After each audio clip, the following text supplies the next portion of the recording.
Bonjour, j'espère que vous allez bien. Alors aujourd'hui, je voudrais vous montrer comment faire un patron asymétrique de serviettes lavables. Alors le principe est presque le même que pour le patron symétrique, mais il y a quand même quelques petites différences. Alors les serviettes asymétriques, donc avec un côté plus long que l'autre, vous voyez si je les plie en deux, hop, au niveau des ailettes, au niveau des pressions, j'ai un côté qui est plus long que l'autre. Alors là, la différence n'est pas énorme. Sur certaines serviettes ou certaines formes, la différence peut être plus importante. Vous pouvez même faire un côté très très court si vous voulez et un autre nettement plus long. Le principal intérêt d'un patron asymétrique, c'est de faire généralement des serviettes nuit, mais aussi des serviettes jour pour les personnes qui ont tendance à saigner plus vers l'avant ou vers l'arrière. Alors si vous voulez faire des modèles un petit peu plus longs que le précédent, la feuille de format A4 risque de ne pas vous suffire. Dans ce cas, prenez des feuilles plus grandes dans les papiers que vous voudrez. Le papier craft peut être très utile pour ça, mais ça peut être n'importe quel autre papier. L'important c'est que vous ayez deux feuilles de papier exactement identiques, que vous allez superposer l'une sur l'autre, exactement comme on a fait pour le patron symétrique, sauf que cette fois, au lieu de plier votre feuille en 4, nous la plierons en 2. Alors comme la dernière fois, j'ai filmé un peu différemment, j'espère que ça passera bien en vidéo. Au niveau matériel, je ne suis pas très bien équipée, je pense que ça se ressent, j'en suis absolument désolée, mais c'est tout ce que j'ai sous la main et je n'ai pas l'intention d'acheter un matériel super sophistiqué, parce qu'une fois que je vous aurai donné toutes les informations que j'ai à ma disposition, je n'aurai pas de raison de continuer à faire des vidéos. Donc il faudra se contenter de ça, je suis navrée. Pour commencer, je superpose soigneusement mes deux feuilles. Voilà. Puis je les plie en deux dans le sens de la longueur, en les alignant bien, de façon à ce qu'on puisse même pas voir qu'il y a deux feuilles.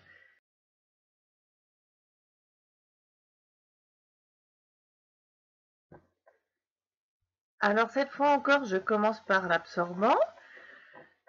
Donc je trace une ligne côté pliure à la moitié de sa largeur. Par exemple, si je veux un absorbant de 6 cm de large à l'entrejambe, je trace ma ligne à 3 cm du bord. Comme ça, une fois ma feuille dépliée, j'aurai la largeur totale que j'ai souhaitée au début. Ensuite, je détermine la position de l'entrejambe, donc des ailettes. Bien entendu, ça implique de savoir à l'avance quelle dimension on veut donner à sa serviette. Évidemment, cette fois-ci, les ailettes ne seront pas placées au centre.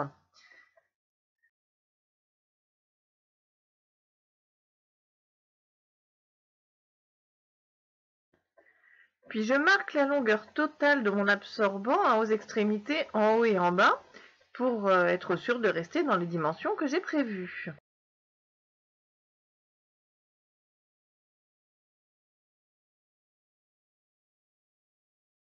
Alors vous pouvez faire une serviette toute droite, et dans ce cas vous pouvez garder cette forme. Mais si vous voulez une serviette évasée, d'un seul ou des deux côtés, vous allez marquer avec une ligne pointillée à la moitié de la largeur à ne pas dépasser. Par exemple, si vous voulez une extrémité large de 8 cm, vous marquez vos pointillés à 4 cm du bord, toujours le bord plié. Et moi, dans ce cas, je veux que la largeur soit différente à l'avant et à l'arrière. Donc, je vais tracer deux lignes pointillées.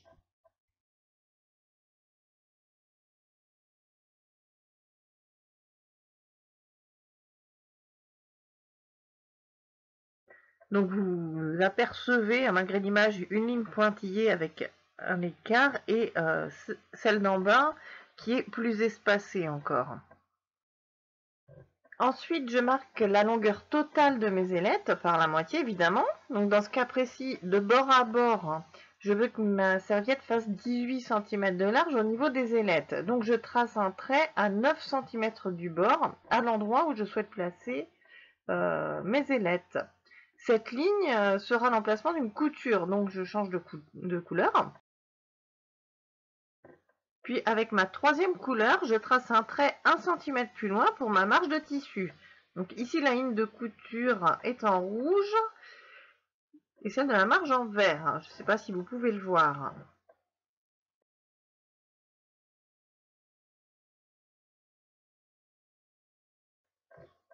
Alors ensuite, je marque la longueur de l'extrémité de mes ailettes.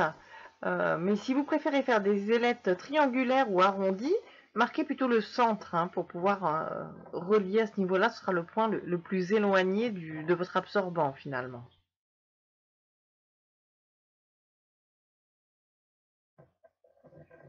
Voilà, donc là vous voyez hein, la largeur maximale à l'extrémité hein, de mes ailettes. Mais après, ça dépend énormément de la forme que vous voulez leur donner. Alors, au niveau où sera située mes ailettes, je trace une ligne pointillée à 1 cm de l'absorbant pour pouvoir déterminer la position de la base de mes ailettes, hein, l'endroit où elles forment un angle avec la serviette. C'est l'endroit aussi où ça va se replier hein, par en dessous. Et ce sera la longueur totale de mes ailettes, mais du coup dans le sens de la longueur de la serviette.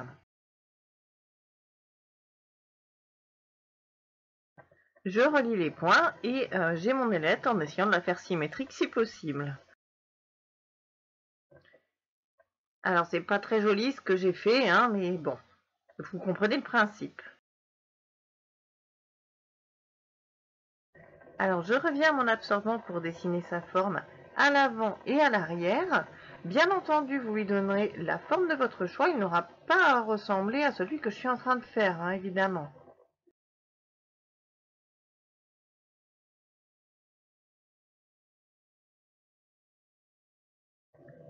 Alors, ça commence à prendre forme, hein, ça y est, on voit à quoi ça va ressembler.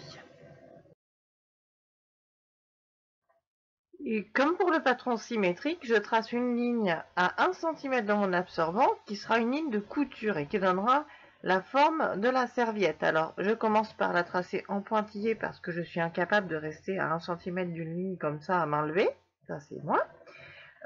Et ensuite je repasse dessus pour qu'elle soit bien nette, bien visible.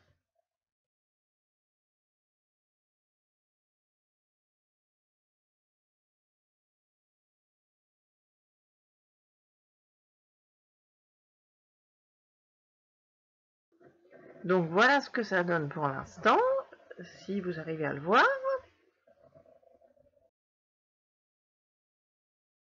Puis exactement de la même façon, je trace une autre ligne à 1 cm de ma ligne de couture, qui sera ma marge, et c'est sur cette ligne que je découperai mon tissu.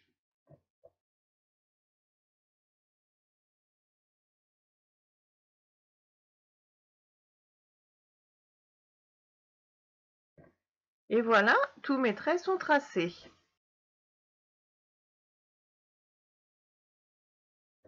Ensuite, je prends les ciseaux et je découpe mes 2 feuilles de papier ensemble sur la dernière ligne que je viens de tracer.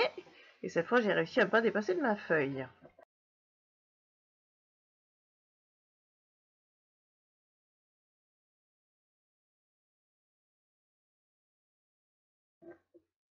Je déplie la deuxième feuille, celle qui n'a pas de ligne au stylo, et j'ai mon patron pour découper les tissus de surface et les tissus barrières, ainsi que le PUL si vous voulez en mettre, évidemment.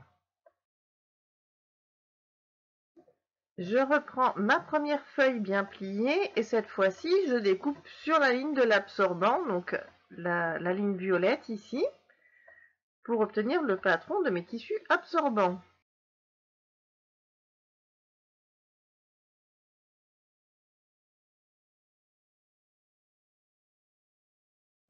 Et le papier qui reste, je peux le garder pour un autre usage, hein, pour centrer un motif ou pour centrer mon absorbant sur le tissu. Et voilà le résultat, donc mes 2 patrons et l'autre morceau qui peut me servir donc à centrer un motif ou à tracer sur mon tissu déjà découpé la forme de l'absorbant pour être sûr de le mettre dessus. Alors pour centrer le motif, je vous montre quel tissu par exemple, quel motif je veux utiliser et en posant ça dessus, voilà, comme ça je suis sûre de les mettre à l'intérieur. Là ça me fait 3 jolis petits oiseaux. Et je n'ai plus qu'à tracer une ligne autour pour pouvoir découper mon tissu. Un autre détail, ne faites pas d'excès dans les longueurs. Hein. Regardez ce que j'ai fait au début. Voilà, ça fait au moins 30 cm. c'est très long, c'est trop long, hein. C'est pas confortable et puis c'est pas utile du tout de faire quelque chose d'aussi long, même si on a très peur des fuites. Voilà, j'espère que cette vidéo vous aura été utile. Je vous dis à bientôt pour une prochaine vidéo.